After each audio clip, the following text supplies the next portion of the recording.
our session number 4 of the 24 hours of amazing marketing live stream. In case you wandered here by accident, you're here to listen to some and watch some incredible thinkers in marketing communications who have all gotten together to write this amazing book called The Most Amazing Marketing Book Ever. Mark Schaefer and friends. I'm a friend. Got 36 other friends. We have 350 ideas. And the book is available now. So please go grab it when you can. That's of course the sign. Now that I've made my little pitch, it's now the perfect time to bring in our next guest, who I'm so excited to speak to. I've been speaking to her now for months and months and months and months, but never really in person like this, or at the same time, because she has had an incredible, I guess, role to play within this adventure and in writing and editing the book. Joanne Taylor, the author of Chapter 17, Catching Cultural Waves on TikTok, is a writer and editor based in Sri Lanka, and fascinated by all things marketing and the intersection of genre fiction and world mythology. She believes everybody has a voice worth hearing, and I couldn't agree more.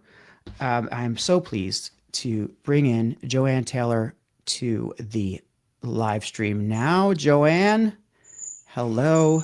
How are you? Welcome. Hi, Dan. Great to see you. I'm really excited to chat to you. Are those like literally this. crickets I'm hearing in your background?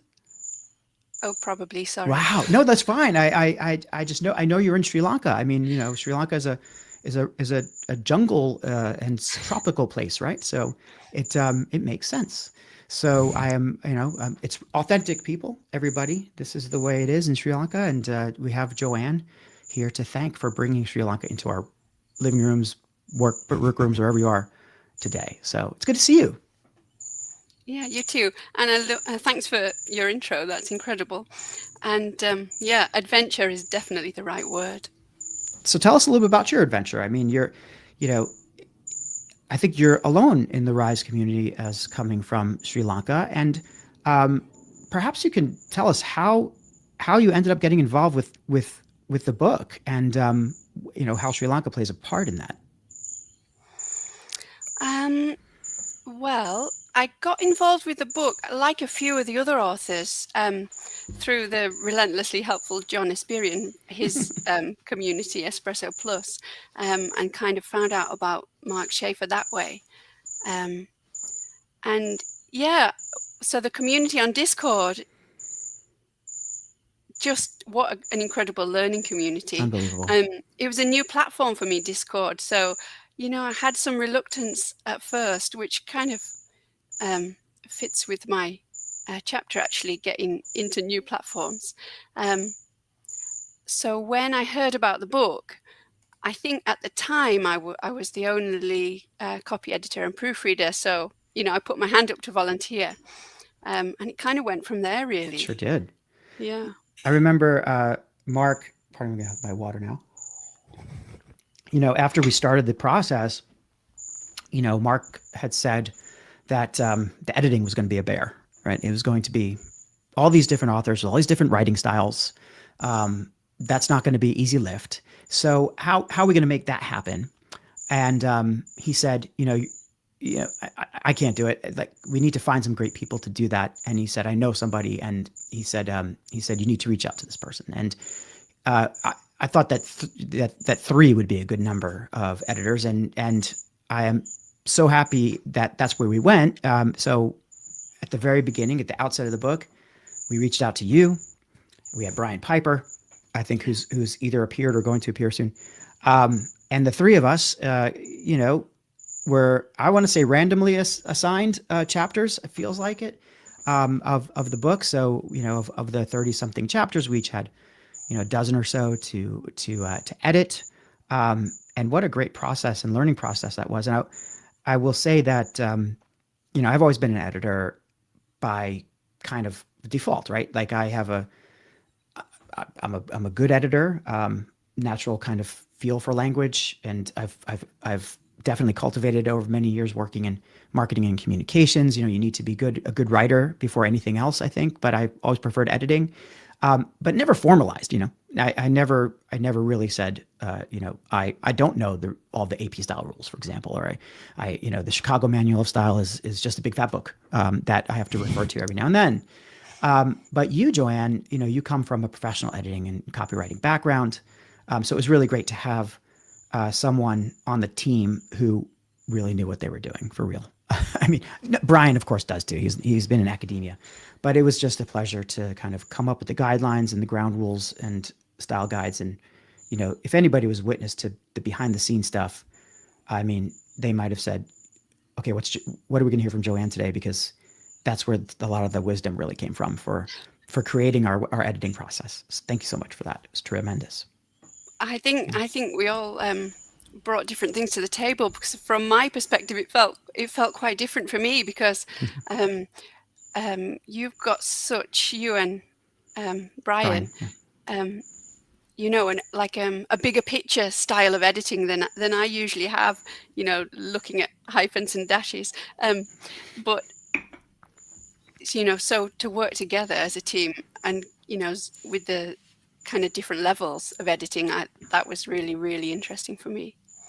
So, and it was so important, especially coming up with the style guide. And there was a style guide. There was and is a method. It's not just, we didn't say, hey, can you write 1,500 words? There was a real process that we created, that I'm sure if we do it again, it will be it will evolve again.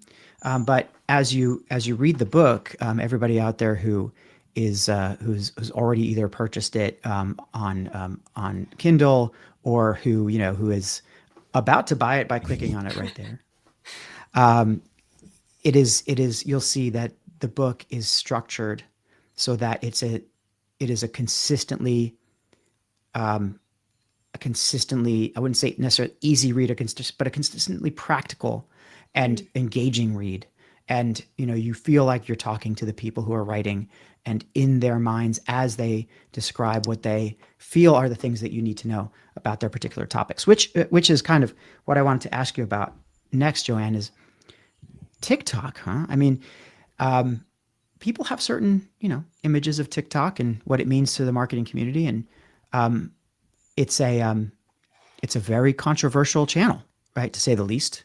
Yeah. And you took on what I think was a very tough, a very, very tough assignment.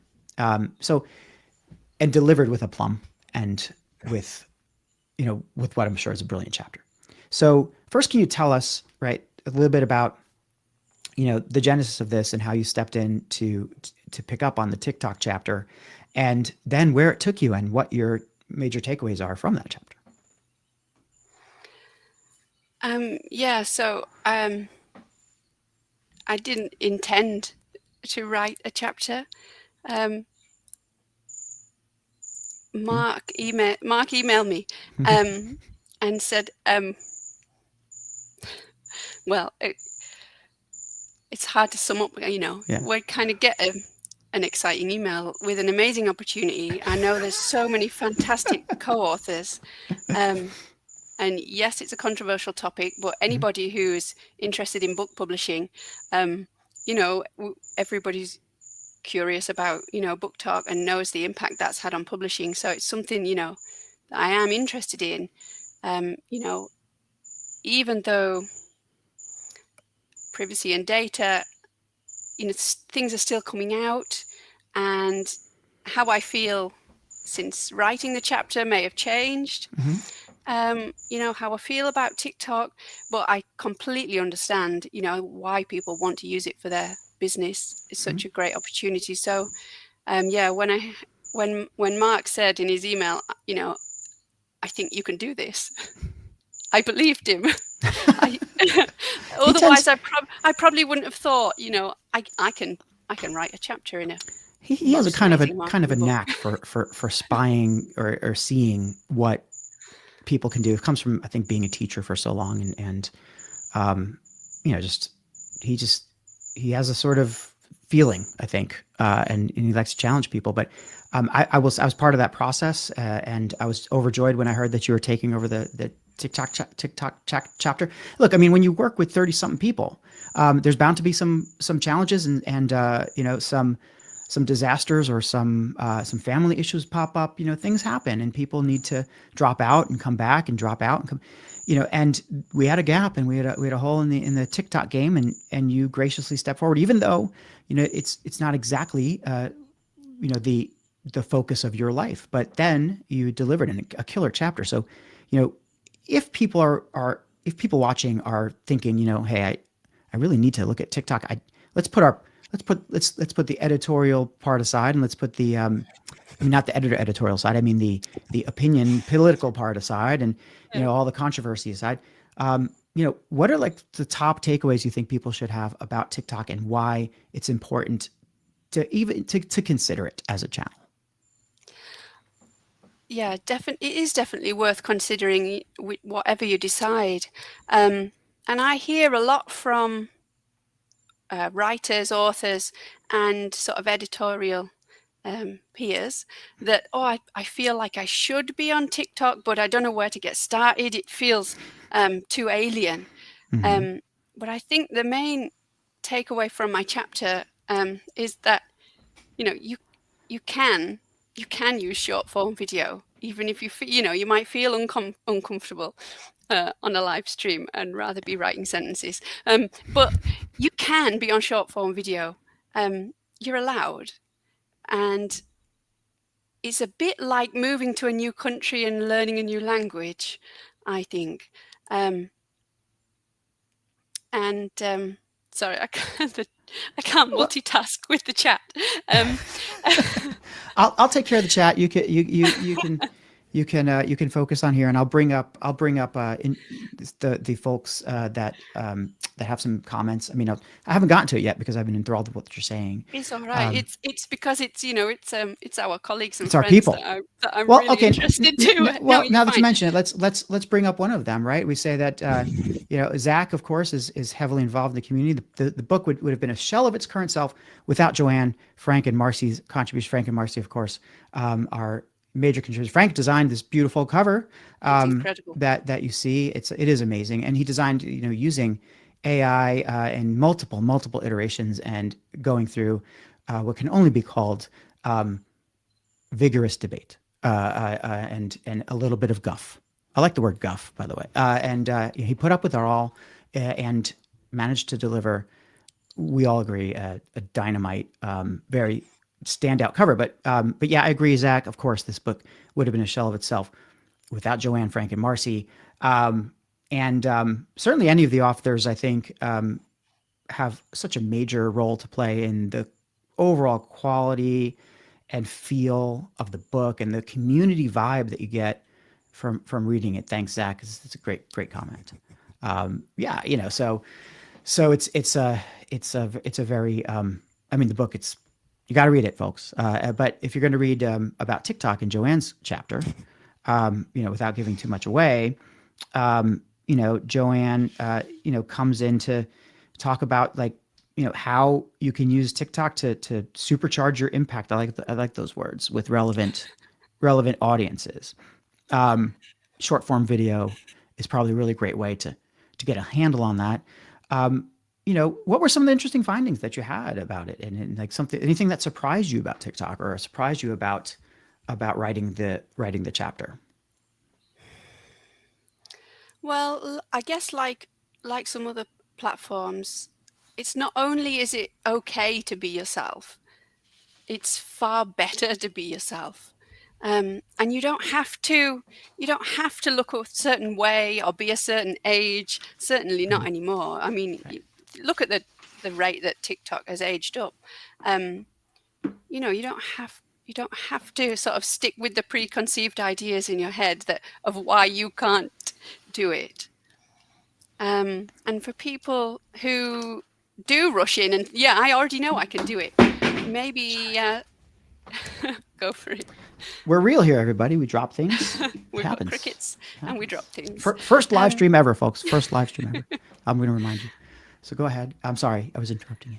No, that's okay. Yeah. So yeah, you can be yourself. You don't have to be a certain age or look a certain way, and you don't have. You're looking for your audience. You're not trying to appeal to a certain age group in particular if that's not who you want to talk to. Um, so yeah, definitely by being yourself, you're going to get way better results. Authenticity. It's a theme that we keep hearing today, uh, and or just not pretending. Not worrying about what other people think. I'm not on TikTok. I mean, I have an account. I haven't gone down that road. I mean, the fact that this is really the first time I'm really ever on video for an extended period of time should be a clue to why that's happened. But I really do I really do feel thank you MKJ. It's so good to see you on the comments, and we love you too. I'm going to presumptuously speak for Joanne here, but yes, I do. yeah. I mean, wait to see some of the work that's coming out of MKJ's area in marketing this book, and in all the work that she's done in her own chapter, and in helping us all to talk about our chapters. But thanks, MKJ. Look, the whole experience of TikTok, I guess, is an adventure in. Well, I mean, it seems like it's either an adventure in authenticity or in deliberate, horrifying uh, inauthenticity, or kind of fake Yeah, manipulation and some yeah, terrible it things can too. be. You I said I need wasn't to, going to go yeah, controversial, but there it is. you need to try. I just think you need to try and ignore that. If people are trying to chase, every little thing that they think is going to get them more followers, um, well, that way leads to burnout, Yeah, and it doesn't mean you're going to have a relevant audience. Um, I think you need to play long term and aim to build relationships and make a connection with your audience. yeah. I mean, it's not for everybody, right? I mean, Definitely not. No. and that's why we have so many chapters in the book, because there's you can't be expected to do everything under the sun for your marketing program, and but the popularity of TikTok, I think, is like a magnet, right? I mean, it's the big thing. I got to be on TikTok. I got to be on TikTok. I mean, I'll tell you, you don't have to be on TikTok, but if you were to be on TikTok, it just seems that authenticity is critically important. You also, I mean, I, I, I think that you took a pretty practical approach in the chapter. You know, and earlier we heard from uh, uh, sorry, Laura? Laura Doman, about like video tips and things you should do. I mean, um, I guess on TikTok it doesn't all matter as much, right? I mean, you can just turn it on and go, to relate to your audiences.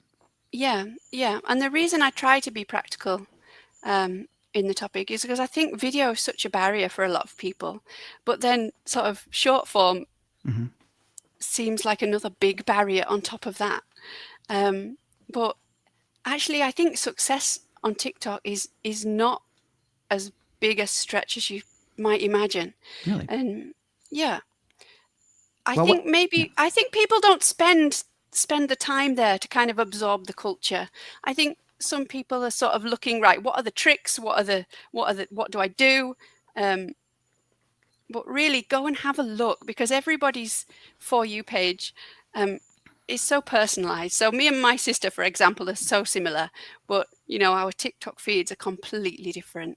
I think so. It depends on your audience. You need to go and find out what's going to appeal to them and how you can communicate your message to them, to the people who want to hear from you.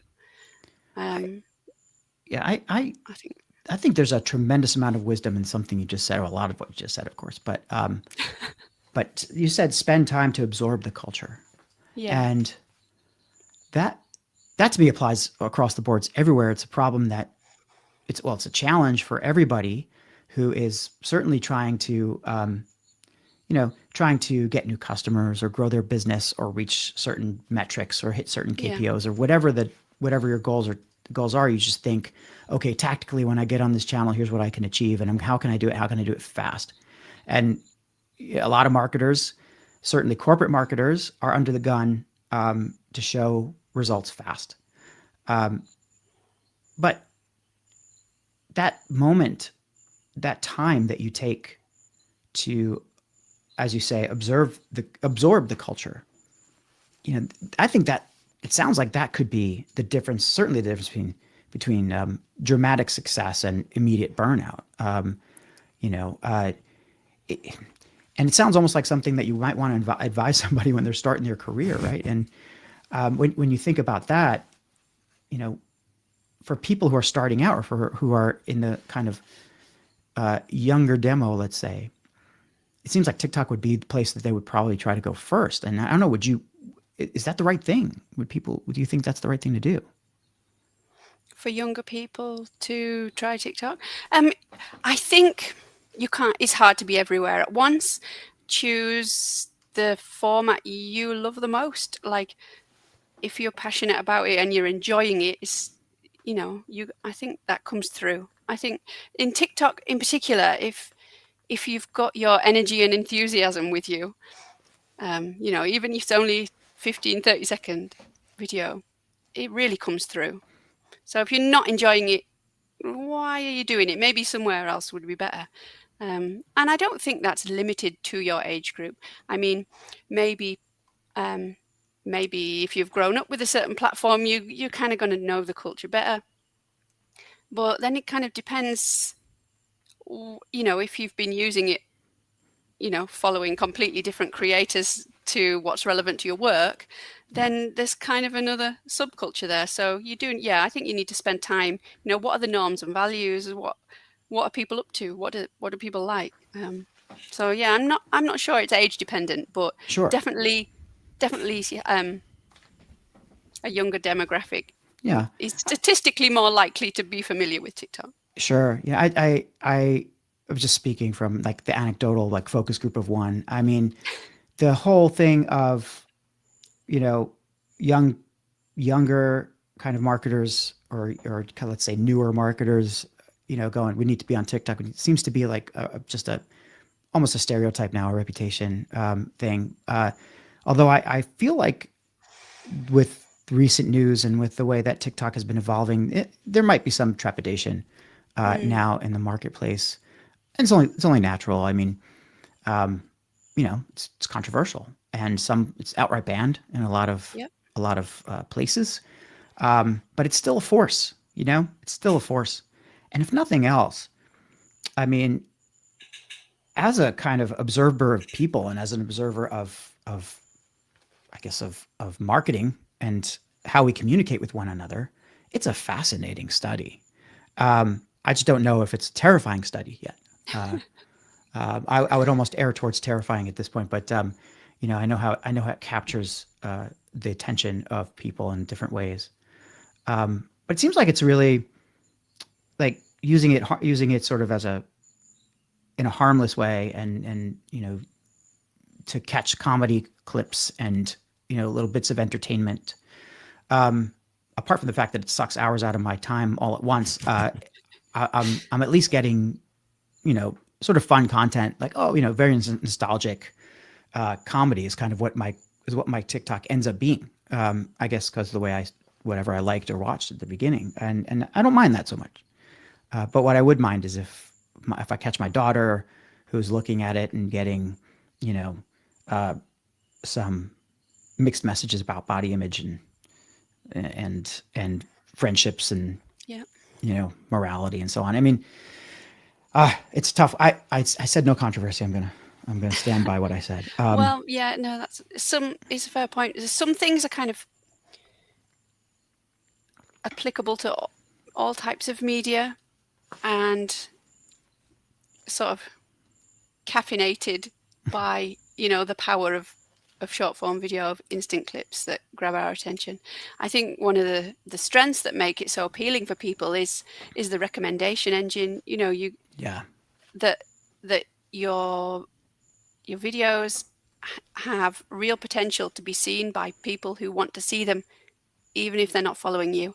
Um, so maybe other platforms will develop their yeah. algorithms, to something more similar. Who knows? Yeah, I've had some words recently about recommendation engines and the dangers there for. Um, I think that what I said was they give you a free pass to not be curious, um, Mm, and I do believe that, but at the same time, you know, sometimes you just want to sit there and watch stuff that's delivered to you, and the human in you wants to be lazy or just be receptive or passive about it. And TikTok plays its role, and at least to me, Frank and Marcy have a good comment here. I don't know if it's Frank or Marcy. I'm guessing it's Frank, but TikTok caffeinated hits of video content. That's how I'm going to describe it around. Thank you, Joanne. Again, it's pearls of wisdom. That's why we do this show. So, Joanne, before we go, I know we're just really up on time, but any last words for people here? I mean, maybe if you want to sort of get to like your overall experience with the book and how you felt in the end and where it's brought you. And I don't know, that's a lot to wrap up in 2 minutes, but go yeah, for it. thanks.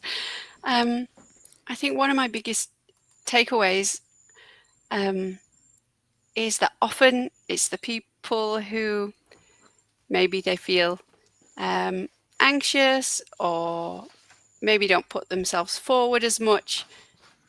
Like with writers as well as content creation, sometimes they're the ones who do fantastic work. And if we don't support them and support each other, we're going to miss out on a lot of important voices. So that's what I love Here, about here. this project so much. I mean, what incredible marketers I've got to learn from at an early stage, in my career.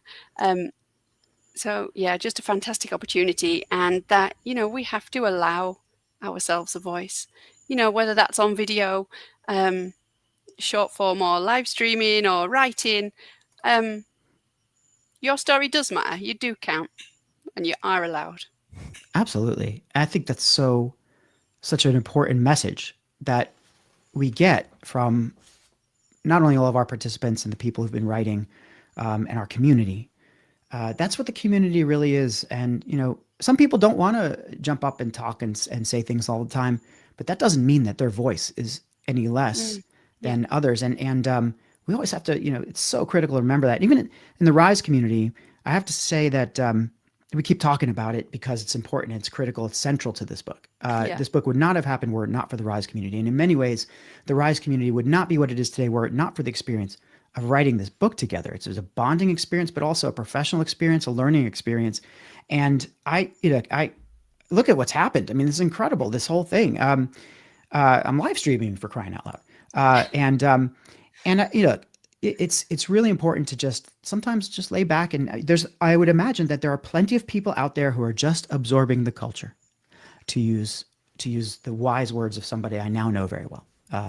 And Look, I thank you so much for calling in from Sri Lanka, and I love the decor on your back wall. I meant to say that. Um, I just want to say, Francis says that this has been inspirational, and sometimes we are our own roadblocks. Indeed, and that's true. And look, you inspire us, Joanne. You've inspired me and Brian, I know, as editors. I really think Joanne, the real MVP, joining the live stream at 2 a.m. Gosh, let's not forget that 2 a.m. for Joanne. Congratulations, or thank you so much, or I'm sorry, I'm not sure what it is. But look, thank you so much for joining us. And I really am looking forward to the next time we're able to connect. Thank you, Dan. It's been a pleasure. Same here. All right. I'm going to send you away now. Bye. All right. Joanne was fantastic. I'm so glad we had a chance to connect and learn more about, how she, how she took her editing approach, but also her own challenge to write a chapter that she wasn't necessarily, you know, like thrilled about the topic, but she's a professional writer, and a professional marketer, understood what TikTok was all about. And when you read the chapter, you will see that her advice is practical and implementable. And I guess those are kind of the same thing. And look, she's just a tremendous person, and her editing skills are off the charts. and it's been a pleasure to work with her. So thank you, Joanne. I see that there's so much MVP, and Cami says MVP status granted. Absolutely, appreciate it. Now, I mean, so we're now a couple of guests. Three? I've gone three now. Gosh, the time is flying so fast on this live stream. And apart from the fact that I need to drink a little bit of water, I would never know how much we're actually speaking. So I will take this opportunity to say, pick up the book while I freshen up a little bit here, and drink some water. And as I think about, or as we're about to bring in our next incredible, amazing writer and contributor to the most amazing marketing book ever. This is my first time meeting David, but I will, he's just been such a tremendous part of the community, and I love his topic. He's a brand strategist, a marketing consultant. He's the founder of Food Rise Marketing, where he works with food businesses to build their brands and connect with consumers. I am just thrilled here to bring on the live stream my new friend, David Bisek. David. Hello. Hey, how are you? Hey, good. How's the audio working? I can hear you okay. It's a little muffled. I mean, Okay. I'm not sure if you're coming through your mic, but you know what? I was getting this all set up. I feel like I'm getting ready to launch a rocket ship or something here. So you've got all the gear. I got all the gear, but doesn't necessarily mean I know what I'm doing. Oh well, So it's all about experiment. It's all about experimentation, David. That's that's half of the Rise community. So you're fulfilling your role. I am. As an experimenter, I'm thrilled to meet you in person here. You've been, like I said, you've been a big contributor to the community, and having been involved in the book, of course. So how about we start there? I mean, how did you get involved with this whole big thing, and what inspired you to get to write your chapter on how to build an exceptional brand? Well, it goes back a number of years. I've been following Mark Schaefer for quite a while, and his podcast is always at the top of my list. One that I always have to listen to. It covers the breadth of marketing, and it's one that I have to keep up with, right? So I've been following him, kind of aware of what he'd been doing, seeing some of his speech, some of his presentations. And when he came out with kind of organizing this community of marketers, I wanted to be a part of it. And I don't know about you, but, I've joined a number of groups, and, you just can't spend time in a group constantly, or you'll never get anything done. But the Rise community is one that I'm in virtually daily. Just like you said, it's an opportunity to learn, to learn from others who are in the industry, and kind of try to up our game, up our level. And so I don't remember how it all started. I think you may have been part of this, kind of coming up with this idea of a book last fall. Guilty. Guilty as charged. And when I saw that come out, I thought this is a huge opportunity for me professionally. I've never written a book. I've done a few blogs, but not a lot of writing consistently. And the opportunity to learn and follow this process. I thought, okay, one chapter. I think I can do that. I think I can handle one chapter. It turns out, it was still a bit stressful to come up with one chapter in such an incredible book. But you know what? I went ahead and took the leap and said, hey, sign me up. I would love to do, I put a couple topics down that I was really interested. Branding is one of them. I think Mark kind of helped identify who was going to cover which topics based on their interest and professional background. And so I got branding, which was, awesome. Something I love, a topic I'm super interested in. And so, we were off to the races last fall when we started writing. And it's been an incredible learning and educational opportunity to see how this whole process has worked. And like I think so many of others have said in the streams, it's such a unique project to have so many people collaborating on this. It's really been tremendous. That collaboration, in some ways it surprised me how eager and willing and kind of smooth a lot of the collaboration went. There were always bumps in the road, and there were Right. certainly process issues here and there, but nothing that, I mean, nothing that at least in my experience, I don't know. I know that some other folks certainly had more work at different times, but it was a labor of love. It was a pleasure. It was a pleasure to do it because folks like you, David, like, people really got into it, wanted to put out the best product that they could possibly put out. And even editing, I got to admit, we've talked a little bit about imposter syndrome here and there. And I have to admit that as confident as I am as an editor, and as I know, like in my bones, you give me a red pen or the equivalent of a track changes, right?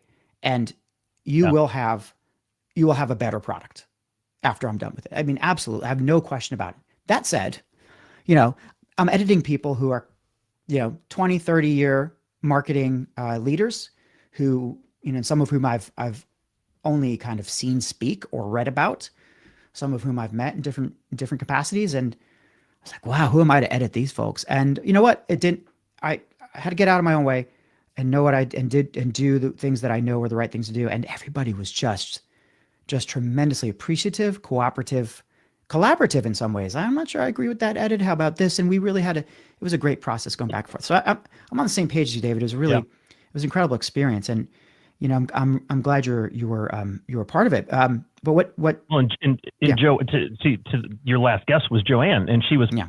we had, She was I your think, editor. 3 editors, right? And so you were an editor for a group, and Joanne was mine, and was a huge help to me because I struggled a little bit with a little bit of confidence and saying, Yeah. I'm tackling a subject that, there are hundreds or thousands probably books that have been written about this topic. And Mark challenged us to say something new. How do I say something new about a topic that is kind of at the baseline, base level of marketing, right? It's not a brand new topic. It's something we've talked about for years. So, there was a little bit of this, anxiety throughout the process. Am I giving the right information? Is it helpful? So having that target customer, that target avatar in mind of who I was speaking to was super helpful. And Joanne, who was my editor, who you just had on, was super helpful, incredible, improved my writing. And then I think the entire book went on to one more final editor who, made some final tweaks. So that was a really good experience. It pushed me a little bit, but it also gave me, it gave me some comfort to know that, what I was putting out there, was good. And it certainly was good. I mean, branding, right? I mean, you said it yourself. It's a foundational topic. And Right. And I mean, how many people have written about branding? Or like, I can imagine because I'm of a similar type where like, what's my standing here? What license do I have? That's the imposter syndrome, right? Gets at you. So, Yeah, totally. when you started to get into it, like, how did you convince yourself that wasn't appropriate, that you didn't need to worry about that you were doing good work? How did you kind of come to like say to yourself, okay, this is it. I know I'm onto something.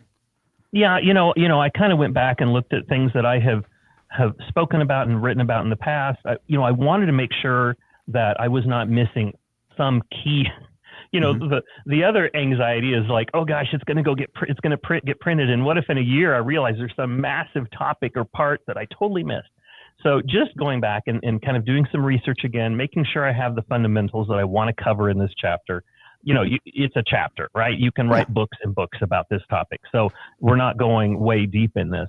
But knowing, and I work with a lot of small business owners, founders, people who are not marketers necessarily. And so that person was in my mind. And I'm thinking about that small business owner. She's got lots of things to do. Marketing is one of them. So how can I give that person tips and some things to think about in terms of branding that will benefit their business? Each one of these topics that I talked about and these tips that I provided, you could dive in and you could do workshops and you could do tons of research. But my goal was to say, okay, here's a tip. If you spend just a little bit of time on each one of these tips, you're going to be much better with your business and your brand. Certainly you can go deeper if you want to, and you can, bring in consultants and do tons of research. But if you spend a little bit of time on each of these topics, you're going to be better off.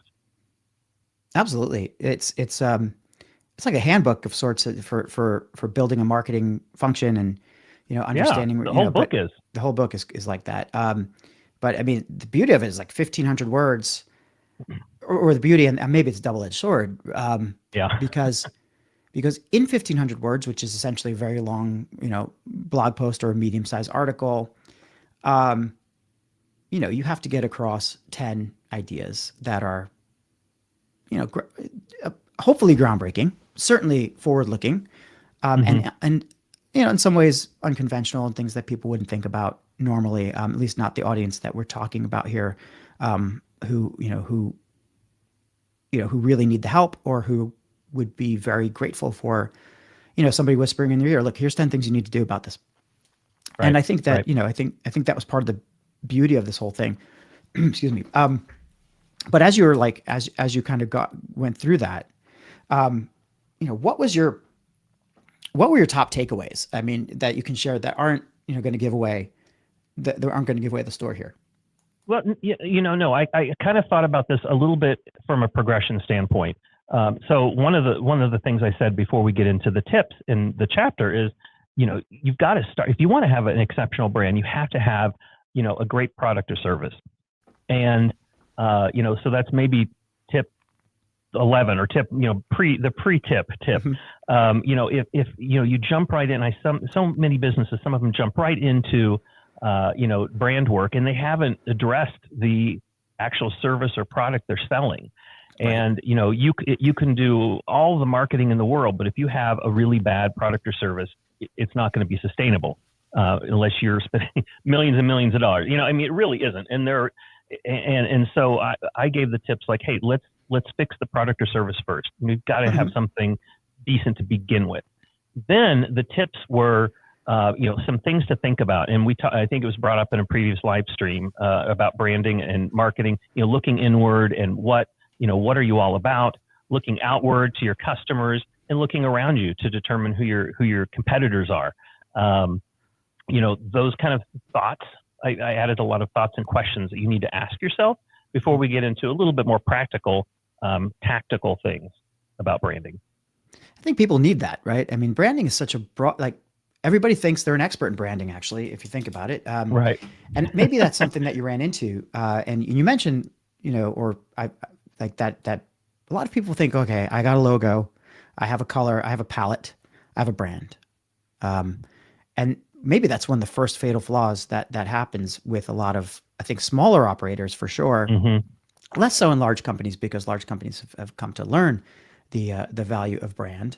But it's really about how it connects to the business, right? And actually, I see Alexander's back, and so it's not just brand strategy David provided the client, but business strategy. I think that's an incredible point. Good way to put it. Yeah, and Zach here putting lipstick on a pig doesn't make a better brand. With the good emoji use. It's what I meant to say. With you're right. Yeah. It is. It does go back to the business, and a part of, I think I even mentioned in the chapter, and it's a common thing that, especially like you said, small business say, I have a logo, then I've got a brand. But I'm trying to get these business owners and marketers to think a little bit more deeply about what a brand means, how you, in a brand expression. I mean, the logo is part of it. It is a very important, expression of your brand. And there is some strategy around that and designing that. And we've all seen plenty of, horrible logos that have been slapped together, and that speaks volumes about that brand. But taking the time to ask yourself the questions that I ask in this chapter is going to help you develop a brand. The output is going to be that much better, more thoughtful. And you maybe don't have to go back and fix things next time or down the road when people don't even understand what your business is all about. Yeah, it's interesting how you have to think of those things together. And I'm going to ask you the question that almost everybody who's talks about branding gets asked. Okay. Who gets it right? Like, what are some good examples of brands that get it right? Yeah, I've got a few personal favorites. And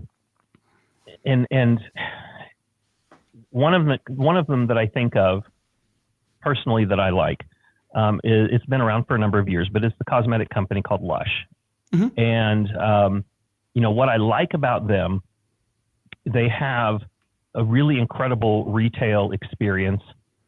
Their brand, if you follow their social and their content, they stand for something, which is another point that I bring up. They have a point of view, Mm-hmm. right? They have a point of view about, ethical and ingredients, things like that. They appeal to a specific demographic. I mean, they've got these things targeted. It's almost like they have, they've got the targets on each one of these things. The experience, they bring this brand to life in the stores. They know who they're talking to and who they're not. Their customer is not just everybody, and that's an important point. So I like what they do. Being in the food industry, and I spent a little bit of time at Whole Foods Market. That's a brand that I've always loved.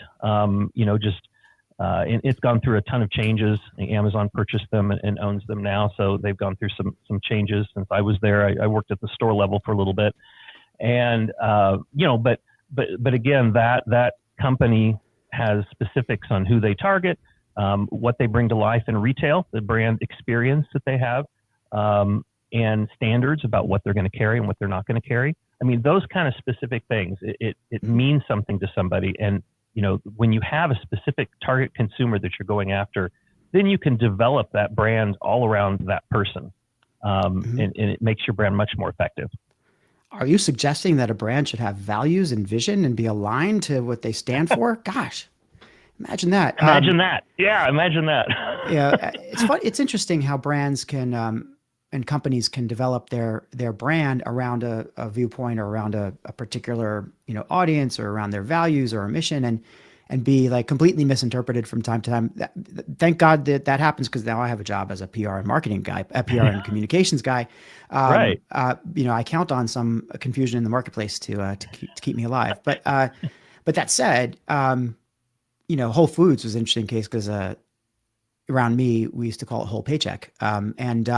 Right. It had that reputation, but then you'd go in and that's just simply not the case. Especially, well, since Amazon got it for sure, but it never was. Right. Like there's always something for everyone. But I think they enjoyed that high end kind of reputation to a point. And look, brands, I think they change, they grow, they're sort of organic, right? I mean, they have a life. Speaking of Whole Foods. Speaking of Whole Foods, yeah, good choice. Organic. Yeah, they do. Yeah. And that's one of the points. I think it's one of my tips too, is that, always be, adapting your brand, looking at the market, listening to your customers. That's so key. A lot of businesses, when they start off, they listen to their customers for a while, but then they kind of get going. So to your point, brands do change. And that's something that, marketers and business owners need to be aware of, that there may be some pivots and some changes that they need to take the brand on. To make it more effective, that you can just what you've been doing 20 years ago is probably not going to be working now in terms of the market, even 5 years ago, right? You'd imagine as businesses shift their strategy, they may have to examine brand as a part of that strategic shift, somehow adapt to the new reality. Oh, look at this. We got a great comment here from the great Andrew Silberman. Keep on rocking. Thanks, Andrew. That's a very pertinent comment. Brands need to keep on rocking, I suppose, when they're doing the right thing. But if they're not necessarily doing the right thing, sometimes the evolving landscape is the hint that they're not doing the right thing. And there's no question there's a lot of change happening right now. Look, the Rise community is nothing if not a place where change is examined under a microscope, where we kind of get to grips with change. And that's where so much of the value of being part of that community is. And that's one of the reasons why this book has happened, because we know that change is happening. And it's interesting because we're writing a printed book in a time of extremely volatile change, but it's not about the moment. It's about the lesson. And it's about the ongoing kind of, tips and wisdom that you can take from this. And obviously some places, some things are going to change more than others, but I think brand is one of those areas that, has had to cope with some huge changes because of upstarts and maybe believability or how difficult it might be to transmit brand values, and maybe some of the pitfalls that make it more difficult to maintain brand reputation. So how would you advise people now, or marketers starting out now, to look forward and think about how to build a brand that is resistant to change? I don't know if you can say that it's resistant to change. I think you have to be flexible and willing to change to an extent. One of the things that I always recommend is you start off by, part of the process is looking at your, what do you stand for? What are your values? What are your non-negotiables as a company? There may be certain things that you're not willing to do. Putting that down in writing, that's huge to help give you at least a North Star in your brand development in the future. Certainly everything could be on the table someday, right? And you could go back and say, it doesn't make sense. We made this decision 10 years ago and the market's changed, and now, it makes sense to change this. Being intentional about that, I think, is the key, right? So, building an intentional brand that is able to be tweaked over time and adjusted as needed based on the market conditions, based on your customers, because there could be the negative side of it is you're not willing to change, and the company, you think of some of these legacy brands that this is how we've always done it, we're never going to change, we are known as this company, and we've seen companies disappear because of that. They've not been willing to jump into changing technology. Our customers are constantly changing, and as you look at generations that are coming up, you've always got to be aware of that and what's going to resonate with those people. So, I think being willing to change is key. The core points that I think are important, developing a sense of empathy as a marketer, listening to your customers at all times, right? And taking that in and being aware of that with your team. I think those are two important keys for marketers who are building brands. Empathy and listening. Funny, those are key ingredients of having conversations and getting to know people and building emotional connections, which are the things that we keep hearing about again and again from our in our sessions on and off the live stream and through the community. And maybe that's the whole kind of basis, one of the bases of the communities, those relationships and building trust. Brands have a lot to learn from that, right? I mean, how they interact and what they bring to the table. I keep talking about a brand like it's a person. I always think of a brand as having its own life and being, anthropomorphizing it. I do too. I do too. Ethical conversations. Yeah. Look at that, MKJ. Thank you very much. Ethical conversations. What a concept. Well, look, especially nowadays, brands who don't get the ethics right, they're gone. I mean, they will be found out. Yeah. It's only a matter of time. The light is out. Yeah. You're in PR, right? You're in that, so that long gone are the days when you could pull the wool over the customer's eyes and keep things hidden, and people will turn quickly. So being ethical and being honest, is a key. And I think marketers, have gotten a bad rap over the years because of the old style of marketing that was right. Was kind of a little. Well, it's interesting. You talk about ethics and these things that affect brand, because a brand has to have relationships with its consumers and with those who support it, and you have to be proud of your brand. You have to be, or at least if not proud, you certainly have to be happy to support it, and it has to align with you and what you're doing in your life. And I think more and more, and I'm just going to go out on a limb here and say that the field of PR and strategic communications has a lot more to do with brand now than ever before. And brand is almost synonymous with reputation, and reputation management, reputation leadership falls into that kind of, narrative, story, messaging zone of where we traditionally have had communicators. So I think that's a call for people who have that skill set to be across marketing and comms to make sure that the brands are able to have that point of view, to establish that position and be, and fulfill their promise. Yeah, I think you mentioned you have a background in you're doing integrated communications, and that's kind of my background. And when I went to school, and that I think it's even more important now, the integrated communications across every touch point with consumers. That it all is aligned, and that everything that a consumer experiences with the brand is all consistent and aligned with those brand values. 100%. Oh, look at this good one from Joanne here. I agree that empathy and listening are so essential. Absolutely. And Sandy, again, thanks, Sandy, so much. Building trust and relationships are key in marketing today, more than ever. Absolutely. It's practically the title of my chapter in the book. But it's really important, for David, I think, to connect a brand to what we do on a day-to-day basis, to to the success, to the business, as we said earlier. So before we kind of wind it down, David, we've had some great comments.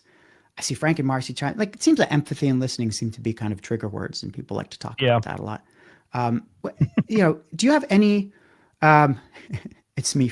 Frank says I just have to show this to everybody here. Empathy and listening is, fact, clear and humanistic marketing is essential to every chapter. P.S. You were right, Dan. It's me, Frank, though Marcy's listening in here too. Thank you, Frank and Marcy. Hi, Frank and Marcy. As always.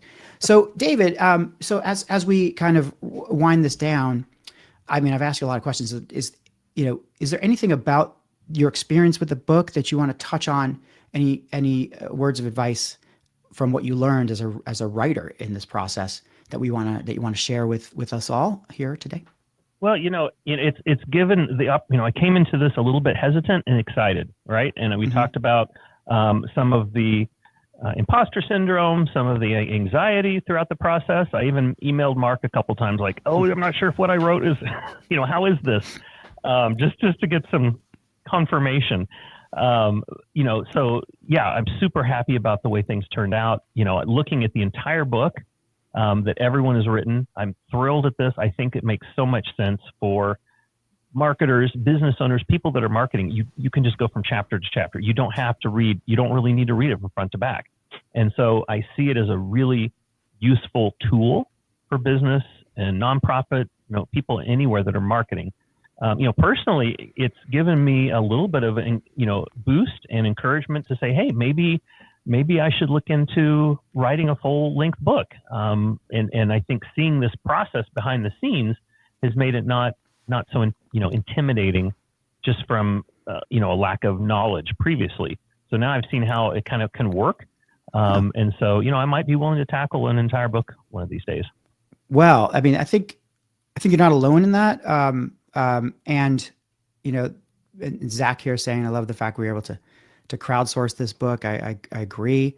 But it gives you a little taste, right? And if I can just repeat what I did 26, 28, 34 times, I'm not doing it. Just talking myself out of it as I speak right now. I think it's doable, right? And especially if you have solid ideas and understanding what you've written about David and seeing your highlights, I have no doubt that you have a whole book in you. But right now we're talking about this one book, everybody, the most amazing marketing book ever. And in case you missed it earlier, I love this button. There it is. The most amazing marketing book ever. It's available now, only $2.99 on the Kindle store, and the paperback is available for order. Again, it's a terrific book. You've seen now, I don't know how many we're up to right as of this point, but at least 4 in the last couple hours with me of these incredible authors who are put their heart and soul into this book and really thought about, as David said, thinking about the audience first and what the audience needs and could benefit the most from. That's where you start the brand thinking. That's where David started his writing thinking. And I think, it's absolutely something that you should all go pick up now. David, thank you so much for joining me and for writing the chapter on brand. And we're going to see you a lot more, I'm sure, in the very near future. Appreciate it. Thanks, Dan. It's been great. Appreciate it. Thanks. You got it. All right, on we go. Thank you, David Bisek. I mean, what a great topic to write about brand. I would have been intimidated to write a chapter about branding. And some of my favorite thinkers in marketing come from the branding discipline, and I really think David is carrying that torch perfectly well. And again, another lesson is like we all have some incredible knowledge, and we just got to get out of our own way and end this whole imposter syndrome stuff. So I'm about to